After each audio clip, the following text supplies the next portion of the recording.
It's so hard to find something to talk about when there's nothing to talk about, and to try to bring meaning and purpose into lives when there is, in fact, probably no meaning or purpose in our lives, which is a discovery one makes very far down the road, or sometimes sooner.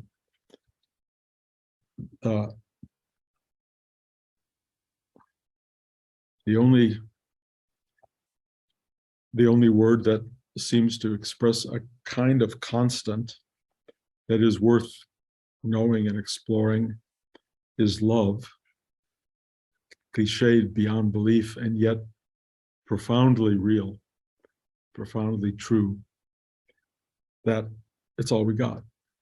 I mean, there are emanations of that and where it goes and how it travels and what it means, I suppose, and depths of exploration of the experience of love. But if there's a sense to the universe or a meaning to the universe or something that can be grasped that's not mindful, intellectual, or conceptual on any level, it would be that experience. I suspect all of you have touched that. Some of you live closer to it. Some of you dabble in love. Some of you remember it from when you were a little kid. Some of you are living it at this moment. But I will tell you, if you do the deep dive into stillness and silence, into meaninglessness and purposelessness,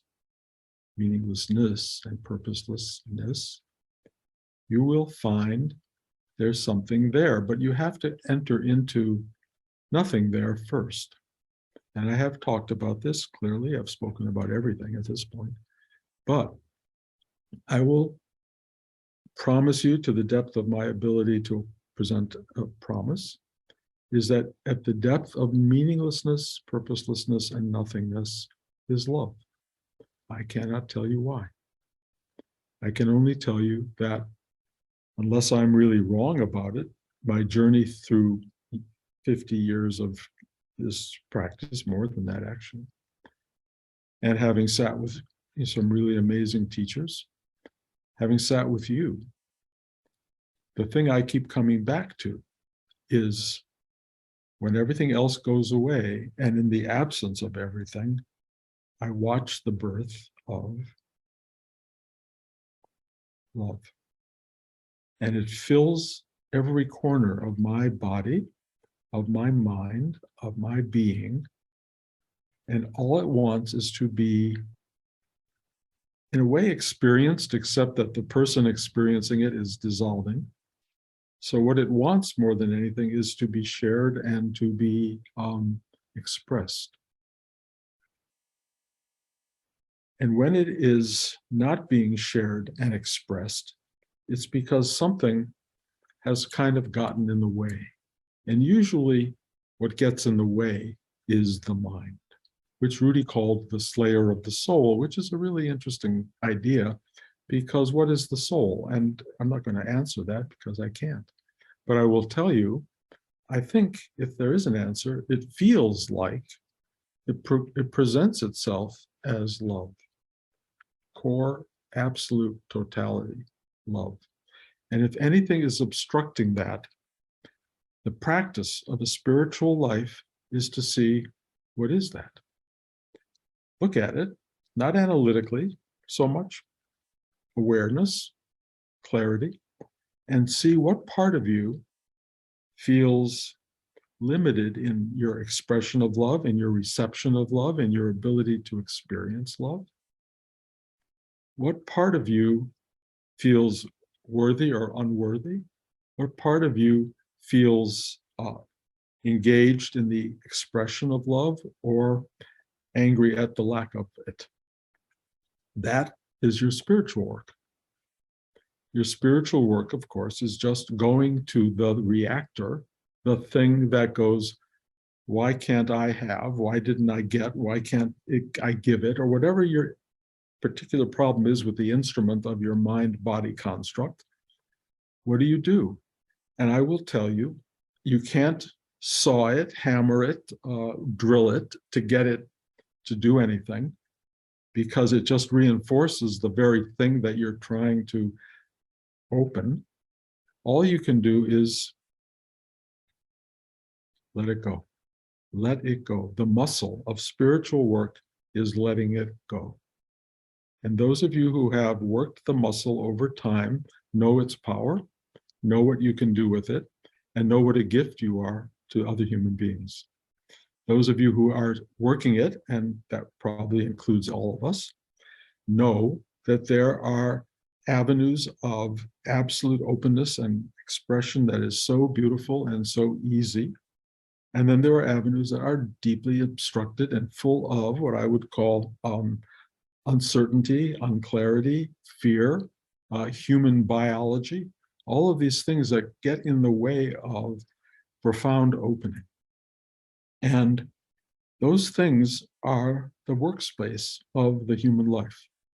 We come in this life to build on some level, to create life, because that's what we've been sanctioned to do, in a way, commanded to do. But the deeper commandment is to love the creation, that which you create, that which has been created, that which you are caught up in or deeply lovingly involved in. That's your job.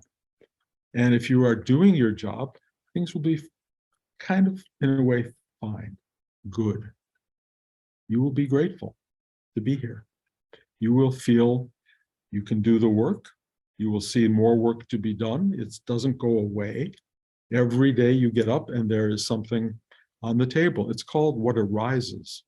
What arises is not an abstraction. It is not an unconscious thing. It is the absolute gift of daily life. What comes up?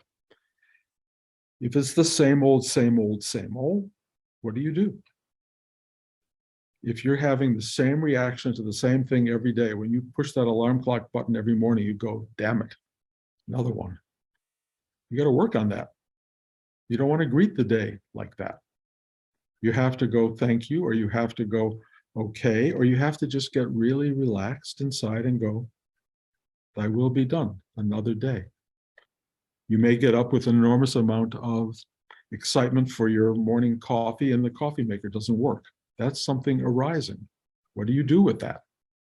Well, you can curse the universe, you can do all sorts of things, or you can make a cup of tea.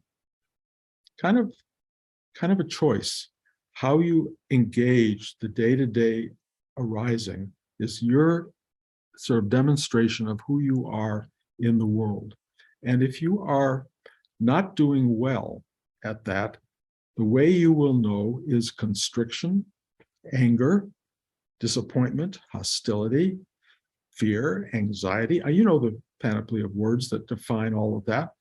If you're feeling that, you can run to the liquor store and get, whatever thing you think is going to calm that down. You can go to the drugstore and get prescriptions for stuff that will calm that down. And I'm not going to be judgmental about that because it just doesn't go anywhere. But you can also sit down and you can ask for help. Now, you're not asking for help from the materialized world because that, in a sense, isn't the source. It's the manifestation, but the source is deeper than that. So you have to go to something approaching source inside and go clearly, cleanly, lovingly, and as specifically as you can, and go, please help me. You would use to add to surrender, to accept, to allow, to be. If you have a dialogue with yourself that engages that idea, transformational awareness occurs. Transformational awareness is that instead of being angry at the failed coffee, the cup of tea satisfies. That something has arisen that changes the equation, and the arising is, I call it a gift. If nothing arises, to sit in the nothingness, to sit in the absence of being given what you want and accepting what is. I showed a movie when I was at the museum, at the Whitney Museum years ago, and I forget the name of it, but it could have been called This Is It. And I may have referenced this 400 times in our class here. But the idea is, the words are, this is it. This is all there is. There is nothing else but this. And this is it. It implies, quite honestly, that the next moment until it arises is not it. When it arises, it will be. But the this is it is a totality of this exact second. It's everything that ever was, and in some interesting way, everything that ever will be. It's right here. And if you can be present with the what is as the totality, it will help direct your life. It will help tell you, turn right, turn left, go forward, go back. It also shows you very clearly, as you start to sit in your own suffering, where the source of suffering comes from. What is it that gives you this problem in your life, or these problems? Not getting what you want, bad relationships, things not said, regrets, all of that stuff that comes into your life. This is something that in the this is it moment awakens you to what you can do in life to change the this is it into something that goes, rather than, I don't like this. What can you do? And I use the word, you've heard me use it, the proactive idea of changing the what is. And to be descriptive, my son Ari visited this weekend as a surprise, a late surprise for Blanche, because her birthday was a month ago, but almost.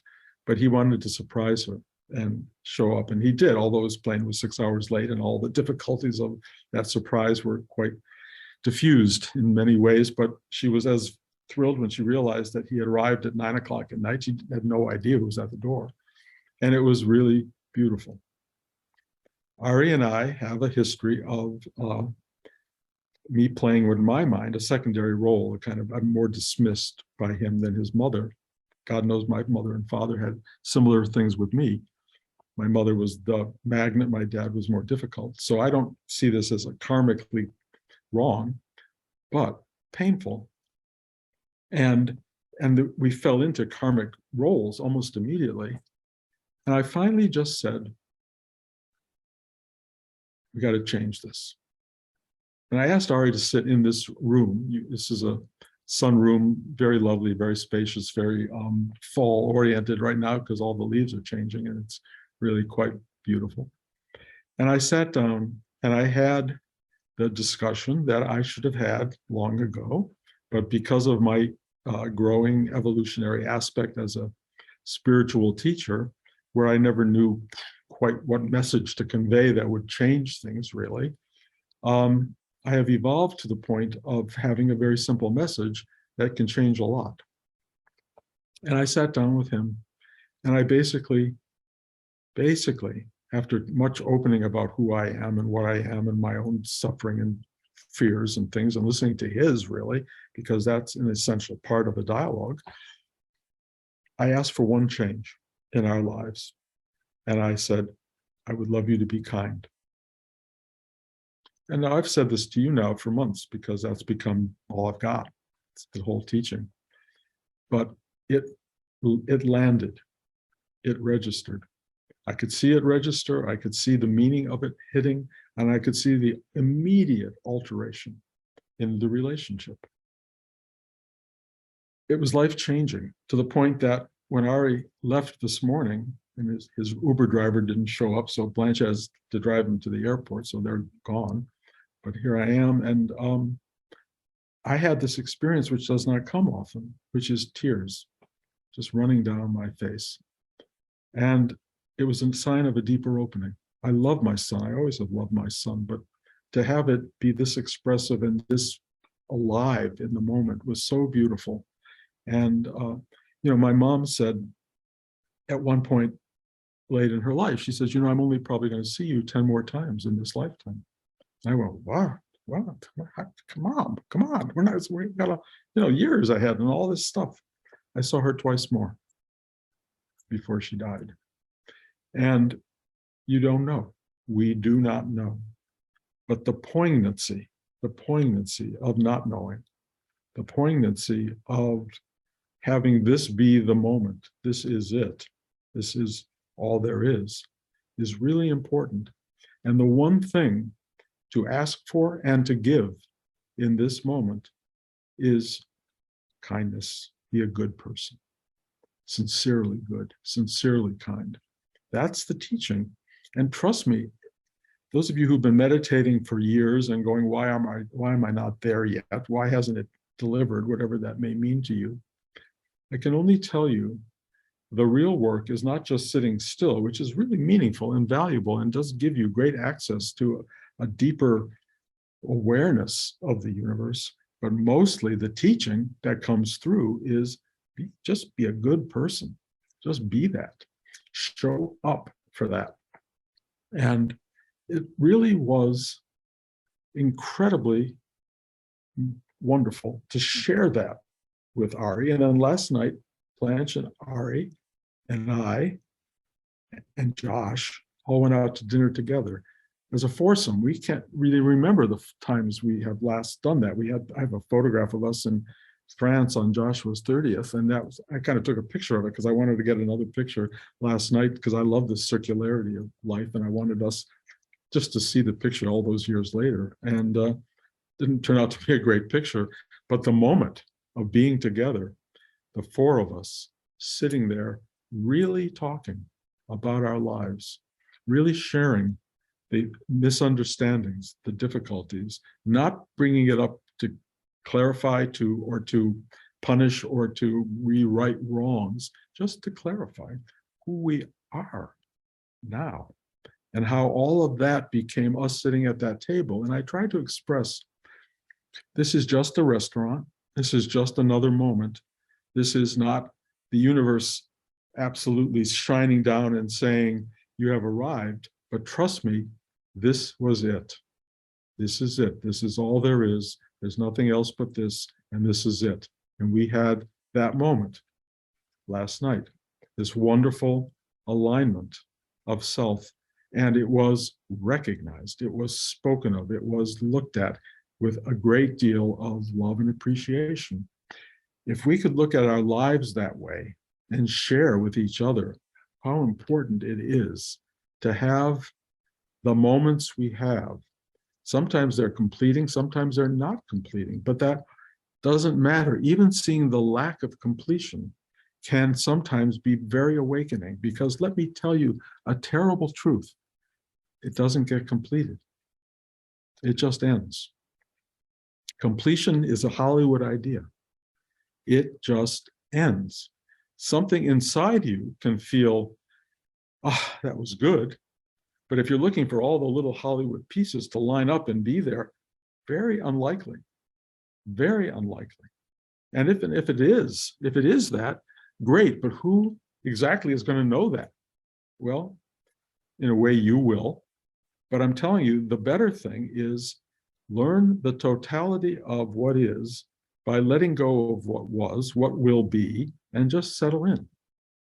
Just settle in, because it's all right here. Future is here, past is here, present is here. It's a singular thing. Be available to that. And then there's two things. Be aware, meaning pay attention. Two, be nice. That's it. Done. You got a great spiritual life ahead of you, or in you, or you're already there right now. And if it can go deeper, great. It will do what it's supposed to do. If you are present, and if you accept the idea of sharing your goodness and kindness with the world, there will be a reflection that will come back that will be comforting. Will it be perfect? No. Will there be absence in it? Yes. Will there be people you want who aren't there? Yes. Will you be available to everybody? Probably not. But the thing that arises in your life, the extraordinary mystery magic of the unknowable coming into your daily life, is one of the greatest gifts imaginable. Watch what emerges. You know, This morning, a student of mine, friend Jay, arrived here with the wrong day, wrong class, but here, sitting right over here. And not, it wasn't supposed to be, but I can feel the gift of it, the unexpected. You can go, well, yeah, what do you know? Yeah, you can get all that kind of stuff, but all I could feel was a gift, a gift. And I am learning to see the gift of day-to-day existence.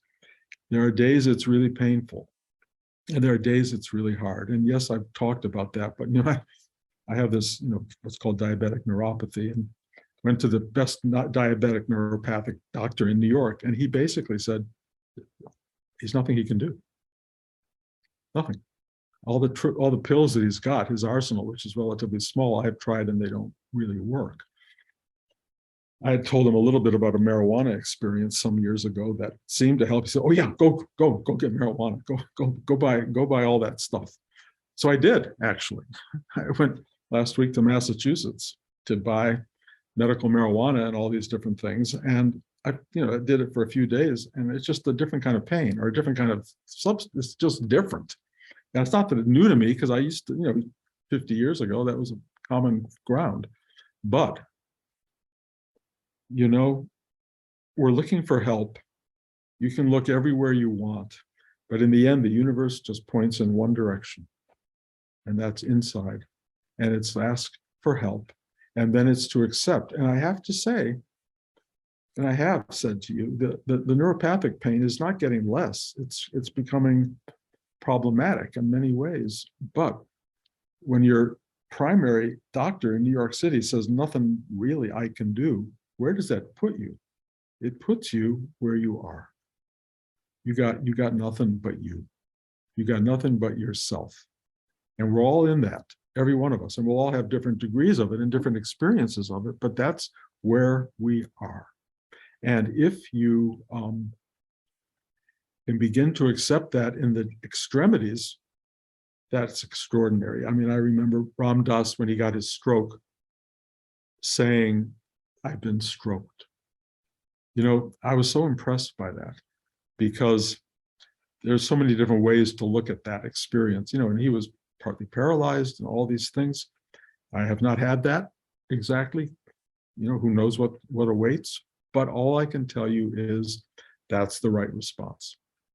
Understand how to accept what is. How do you understand and accept the world that is forming around you, inside you, every day, every minute? It's challenging. Clearly, I talk about this almost weekly. There is a toxicity to the world around us right now in many different ways. And a lot of people don't see the difference between that and their own being. They identify with it as their discomfort. I would say try to bring the identity into what's in front of you, trees, grass, beautiful sky, whatever it may be. Try to find your way into calm appreciation of what you have. If you can, your spiritual journey is assured. You will be going forward as a kind person, opening to and accepting what is. Done.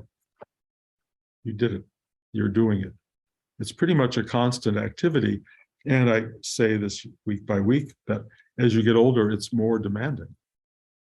And that's why Rudy called this a life's work, because it's very hard when you get toward, my age, where future just doesn't involve, making a new movie or getting attention or, making more money or whatever those things are that you think define a life. All that gone.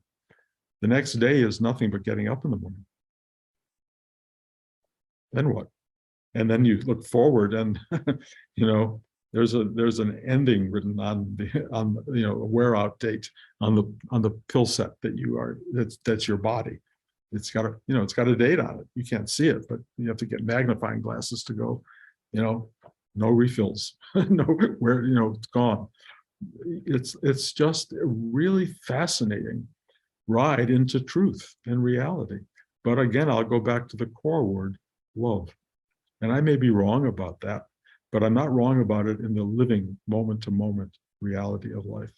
Love is the defining element. If you can find it, allow it to be, go deep enough inside where it resides, let it rise up inside you, even at moments where you can find nothing.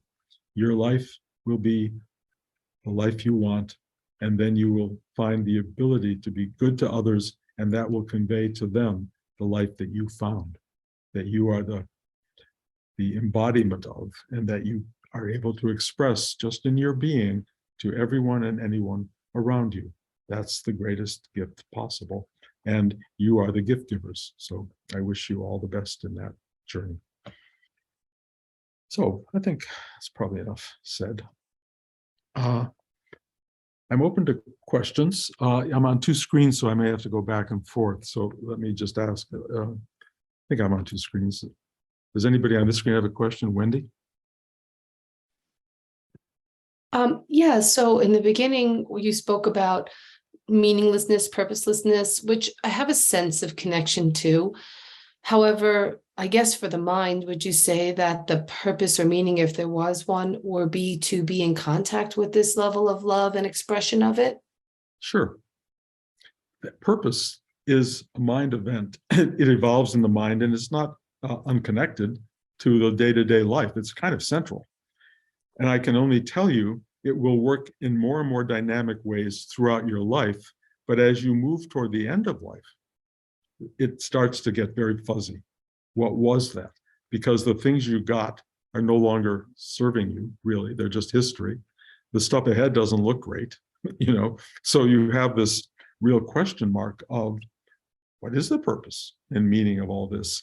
And I find, and I think I described this, it comes down to a singular thing, the love, or as we say in the movie Ghost, the love inside, you take it with you. I think that's true. The love is really what it is. And so not to deny or to in a way defame purpose and meaning, they do govern the ride on so many levels. And I know I connected to it for so long, but it does fall away at some point. And I watch it. My son Josh is going through a thing right now where it's falling away, and he's only 50. And he's having a very hard time understanding that and realizing that we're just born and die. We have kids or don't have kids. We have experiences, we don't have experiences, and it's over. Where's the purpose and meaning? That came for me very late in life, after a lot of purpose seemingly was fulfilled. And then I looked back at it and went, what was that? It's not lingering. I don't walk around. I mean, people can walk around with an identity of I might have been and could have been. There's all these different things that we carry with us. But my experience is it's just going away. So all that's left is these little side events, stuff. I got to go shopping. The car needs new gas, needs gas, and that kind of thing.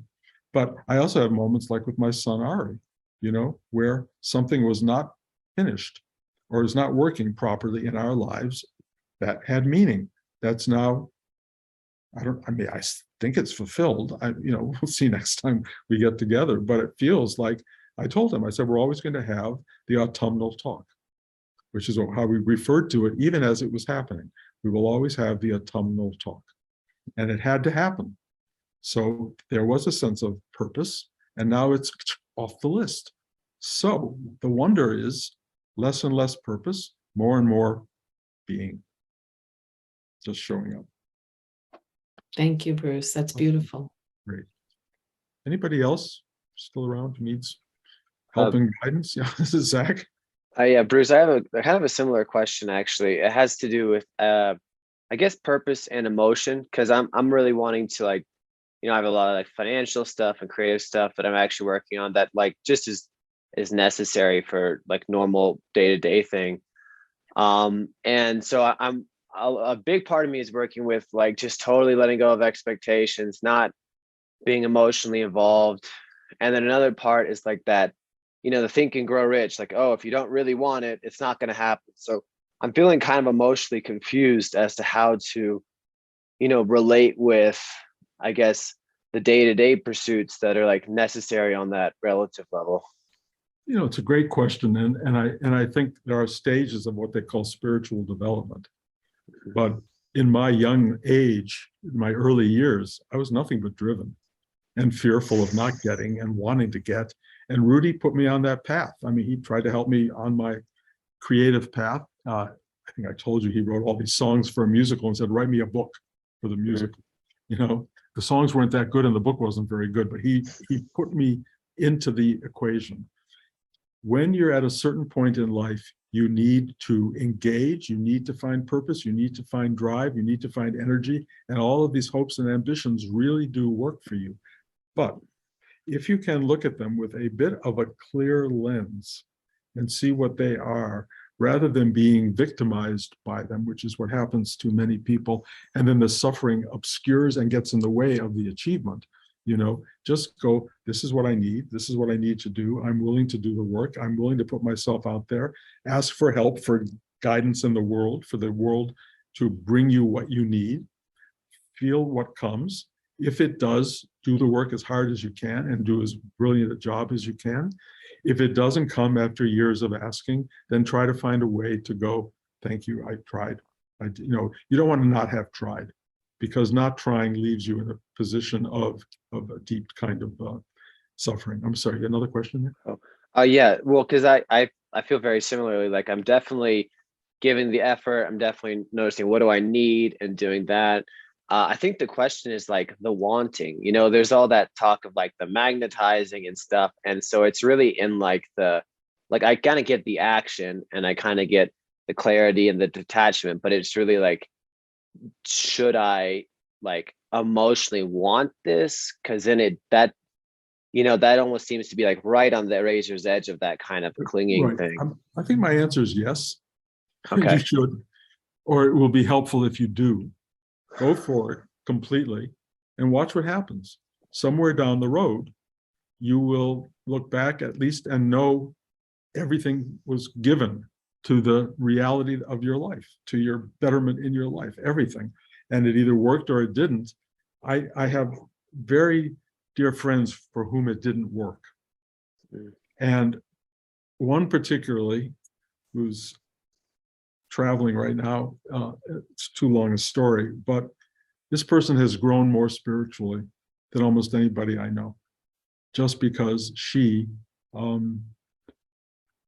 accepted every element of her life, which started with having so little in the beginning, getting things and having them fall away, and learning how to let go of the big stuff more and more and more. And I have watched, and I go and I like bow at her feet, because she has let go of more than I've ever been able to do. And she's got a huge heart, a huge capacity to love the world, to embrace the what is, and is a kind of a teacherly force for me, because she's not in a teacherly position. She doesn't sit there and announce this to the world. She just does it. And I look at everybody out there struggling and trying to make it work, and I go, if they could learn from her, that would be extraordinary. But the real thing is, you got to learn from yourself. You got to learn your own journey. Put it out, do the best you can, make it all come together. It's going to break you down probably in a million different ways. You know, I've kind of doing the rewrites and all the little stuff on my book and the story. And I had forgotten so much of my journey. I just had forgotten, and now it's starting to come back, and other people are reminding me. And I had this memory of, at some point, Jacob's Ladder, the film, was being, it was in turnaround at Paramount. They didn't want to do it anymore. They thought it was too dark and too difficult. And we couldn't get another studio to do it after 2 years of working and making and trying to have this all happen. And then suddenly this smaller company, it actually is not that small, it made Rambo and films like that, but it was independent. And it came forward, we went to lunch, and they said, we'll do it. And it was like, oh my God, it's back on track. Everything is happening. And then I got a call an hour after the lunch saying, they're only going to go forward if you cut your salary by a quarter. And you have to until 5 o'clock today to do that. And I went, what? And I called my agent. He was in a winery in Northern California. I called my lawyer. It was New York. He was not at the office. He was not at home. I called every guide and person I had in the world to say, what do I do here? I don't want to lose this movie. It's been so many years. I don't want to be the obstruction. I didn't know what to do. And then this voice came to me, there is no one there to help you but you. What do you do? And I said, I am not giving up this money. It's inappropriate for them to ask, and it's inappropriate for me to do that. It was a potent moment in my life. And I called the director and I said, I'm sorry if the movie falls apart, but I have to not do that. I have to hold my integrity here. He said, God bless, that's perfect. I called the agents involved. They said I was making the biggest mistake of my life. I said, oh, well. An hour later, the deal was signed. So there are lessons to be had living in the world. And that one taught me about an inner strength that I did not know I had, an ability to listen to a voice that only I could listen to because nobody else was there to tell me what to do. And I listened, and it said, hold on to your integral being and go forward. If you don't engage the world, those lessons will not arise. Where are they going to come from? You've got to really put yourself into the middle of it all. And the great thing I learned about Hollywood, which you don't have to read my book now, it's the destroyer of ego. It destroys ego. Everything you build, it cuts down. Someone comes in and rewrites you, says it's no good, tells you can't go that way. You get no credit for what you've done. You get credit for what you haven't done. It's a bizarre environment. On the other hand, my spiritual life thrived in that. And your spiritual life will thrive in your choices. So God bless. That help? Yeah, thank you. To Bruce, I don't know. No, no, it's good actually. And what you was talking about, I think of just, Rudy would talk about like the getting ripped or whatever, like, but you have to really put yourself in a position of being attached so that it can be torn out. And I'm just getting a similar sense of like, just go for it. If it gets torn out, then that's all good. And I will tell you one thing, it's all going to get torn out. Okay. Well, I guess, Be ready. I guess that's good for. You don't need it now, but it could come suddenly. So if it does, go like that. If it's a slow process, like most people's lives, let go, let go, let go, let go, let go, and let God, as they say. Anybody else? I know we've been talking forever. Thank you guys for coming. Thank you for being here. And I will tell you, in 2 weeks, there will not be a class. Unfortunately, painfully in a way, I will be in Los Angeles, but I'm there for my my brothers and sister-in-law's wedding anniversary, and it's very impacted with events. So I will not be able to teach, although I would have liked to. But there will be no class that week, so that's in 2 weeks. And then there will be class in a month. So for those of you who still care about any of this, a month's time, you're all welcome back. Just know you're all deeply, deeply loved, and I thank you for being there. Ciao.